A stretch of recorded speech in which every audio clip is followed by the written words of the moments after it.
let's have a conversation about addiction.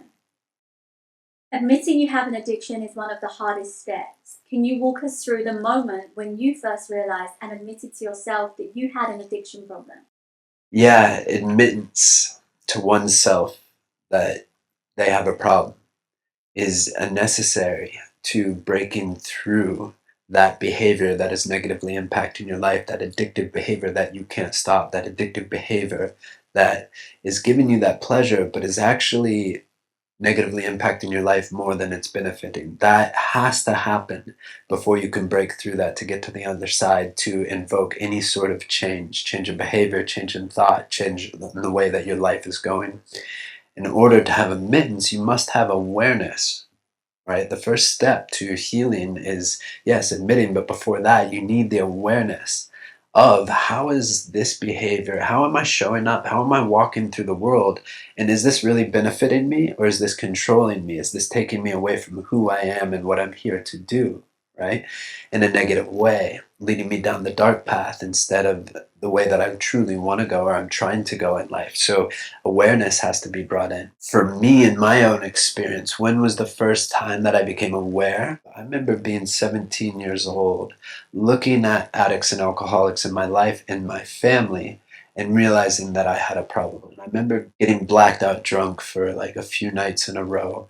And it wasn't until I got sober when I was 22 for the first time, in which I was able to look back and I remember having that voice inside my head is the way that I use and I drink is different than most people. Most people can go out and drink or they can come and party and then they put it down and it doesn't control their life. They don't have to go back to it. But I was not that.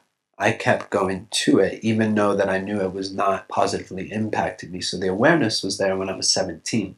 But I did not admit to the fact that I have a problem that I cannot control on my own accord. Because I had stopped many times throughout my early life, in my teens and my 20s, where I was able to put it down for a while. But it always came back in, and it came back in more strong, and the pleasure that it gave me became less, and the consequences negatively that were in my life because of it grew and grew and grew and grew. So it wasn't until I was 22 that I first admitted that this is controlling my life. I am becoming powerless over this, and I need a change. That was the first time that I admitted, and that was the first time that I called out a friend who had been sober, had been walking the path of recovery, and walked into the rooms of 12 Steps, Alcoholics Anonymous, and others to address this problem that I had. And once I admitted to myself, it broke open a whole door, a whole realm of new possibilities of like, wow, okay, I have a problem with this. And I admit to this. And from that place, I now have the awareness and choice that I get to change this. Luckily, I had the opportunity of 12-step recovery as an example of how to heal from addiction, how to recover from addiction. So that was my first journey. Can you talk a little bit about surrender?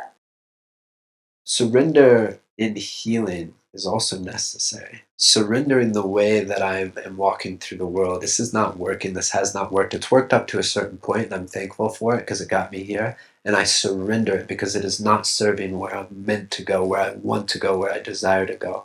And surrender for men is difficult. We must keep going forward. We must be strong. We must hold up that wall, that strength and that wall that is keeping us blocked from within and from without has to be broken down. So surrender. It's like, hey, brother, this is not working for you.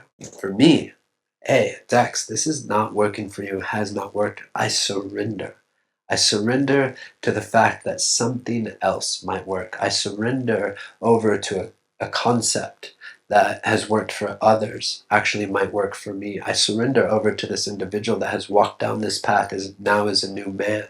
There's all forms of surrender. But surrender must come in also after the admittance and awareness. And then I surrender. I surrender myself to a new version of myself. I surrender my old self to allow for a new self to come in, to let go of that ego and control in order for a new version of myself to be birthed.